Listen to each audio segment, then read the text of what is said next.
Bienvenidos. Hola, me llamo Jeanette Schipper y soy una candidata para el Senado del Estado de Michigan. Quiero hablar con ustedes sobre temas importantes que le afectan. Mi español no es el mejor, así que tengo una traductora conmigo hoy. No quiero entenderme mal. Okay? Did I confuse you? I tried. So, ¿cuántas personas aquí entiendes inglés? Levante la mano. Okay, okay. Bueno, so I would love your help because I want to make sure that everyone can understand me. I'm going to sit by them or by Sure, whatever. If that would be best. Yeah.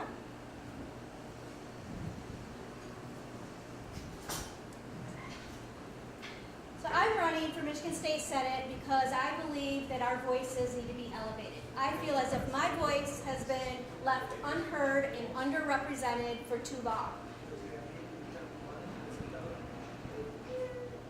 I want to make sure that if I am elected, that I can elevate these voices of the most vulnerable people in our community.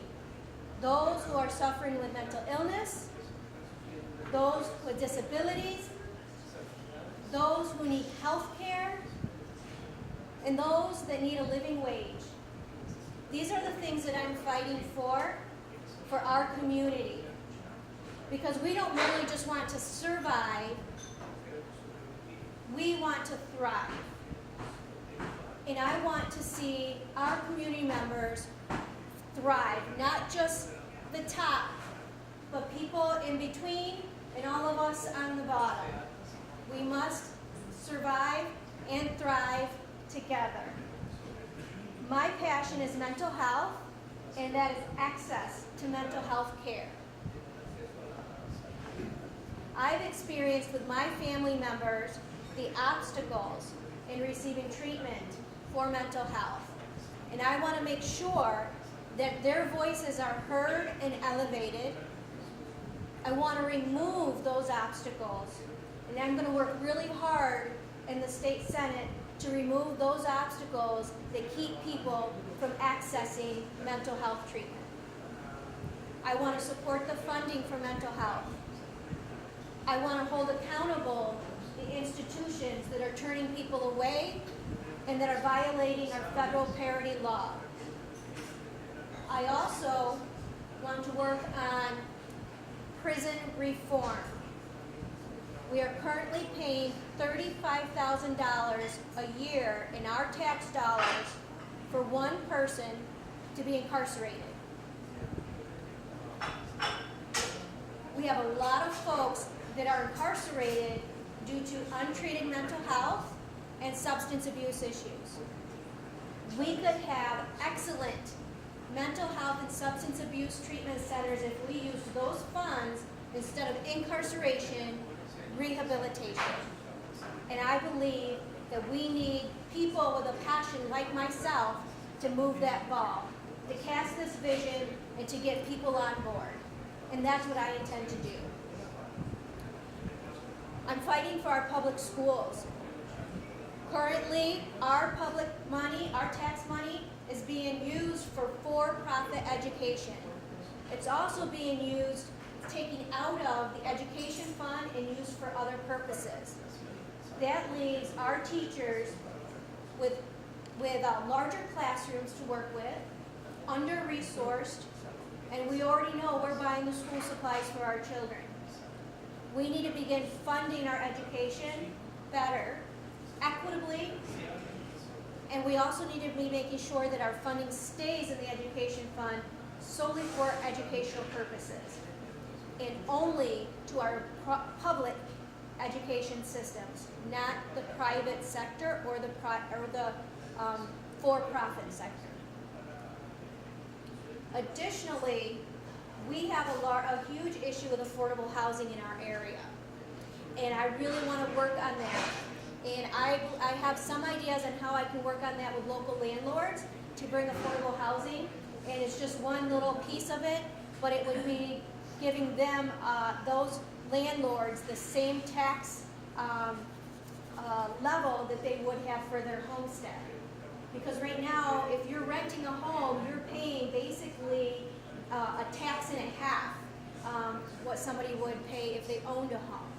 So that will help reduce the amount. And if we get landlords that sign up to this affordable housing program, it would be a tax break for them, and it would be bring the cost down for people that need affordable housing. That's just one way that I can come up with a vision at this point that would be immediately helpful, but I'm certainly planning on sitting at the table and working on other ways that we can come up with creative visions to bring affordable housing, such as the mixed income housing that the city has been hearing about and working on. Living wages. This is huge. The Republicans were able to keep living wages off the ballot, and they passed it. They passed legislation for approximately a $12 an hour wage. And that legislation is going to be gutted just shortly after the midterms here.